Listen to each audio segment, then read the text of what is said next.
Mysore style taste எண்ணெய் பாவக்காய் வைத்தல் புளிக்குழம்பு செய்வது எப்படின்னு நம்ம இந்த வீடியோவில் பார்ப்போம்.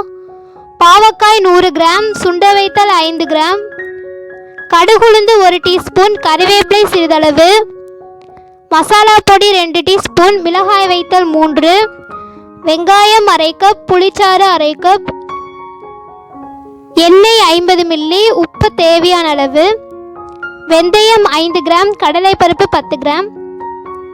இப்போ அடுப்பில் வடைச்சட்டியில் சிறிதளவு எண்ணெய் ஊற்றி நம்ம அது கூட சுண்ட வத்தலை போட்டுக்குருவோம். இப்போ அது கூட மிளகாய் வைத்தல் போட்டு நல்லா வதக்கணும். இப்போ அது கூட கடலைப்பருப்பு போட்டுக்கிறணும். இப்போ அது கூட வெந்தயத்தையும் நம்ம ஆட் பண்ணி நம்ம நல்லா வதக்கிடணும். எண்ணெயில் நல்லா வதங்கணும். இது நல்லா ஒரு பொன்னிறமாக வந்தனையுமே நம்ம இதெல்லாத்தையுமே அரைச்சி விழுதாக எடுத்து வச்சுருக்கோம்.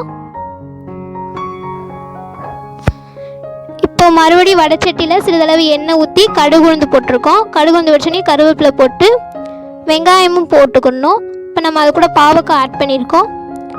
இதை பாவக்காய் எண்ணெயில் நல்லா வதங்குறதுக்கு நம்ம நல்லா கிண்டி விட்டுக்கணும். இப்போ இது கூட தேவையான அளவு உப்பையும் சேர்த்துருக்கோம். இப்போ நம்ம நல்லா கிண்டி விட்டுக்கணும். பாவக்காய் எண்ணெயில் நல்லா வதங்கணும். அப்போ தான் நம்மளுக்கு அந்த டேஸ்ட்டு கிடைக்கும். இப்போ நல்லா வதங்கினோனையுமே இதை நம்ம தனியாக ஒரு பவுலில் எடுத்து வச்சுக்கணும். இப்போ மறுபடியும் வடைச்சட்டியில் புளிச்சாறு அரை கப்பு ஊற்றிக்கணும். இப்போ இது கூட நம்ம குழம்புக்கு தேவையான அளவு தண்ணியை ஆட் பண்ணிக்கணும். புளிச்சாறு நல்லா கொதிக்கிற சமயத்தில் நம்ம இது கூட வதக்கி வச்சுருக்க பாவக்காவையும் சேர்த்துக்கணும். பாவக்காய் புளிச்சாரோட நல்லா கொதிக்கிறப்போ நம்ம அரைச்சி வச்சுருக்க அந்த விழுதையும் ஆட் பண்ணிக்கணும். இப்போ எல்லாமே நல்லா கொதிச்சு வர சமயத்தில் நம்ம மசாலா பொடி 2 டீஸ்பூன் போட்டுக்கணும். இப்போ பாவக்காய் வேகிறதுக்கு நம்ம குக்கரில் மாற்றி ஒரு விசிலெல்லாம் வச்சுக்கிடுவோம்.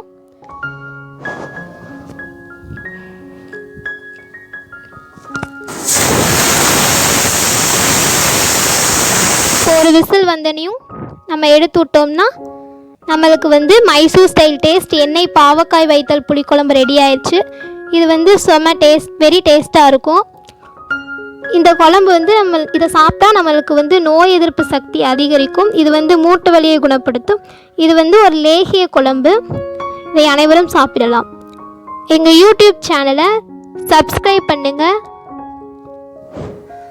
மறக்காமல் பெல் பட்டனை கிளிக் பண்ணுங்கள், லைக் பண்ணுங்கள், கமெண்ட் பண்ணுங்கள், ஷேர் பண்ணுங்கள். நன்றி. அன்புடன் இறைவனின் கருணை.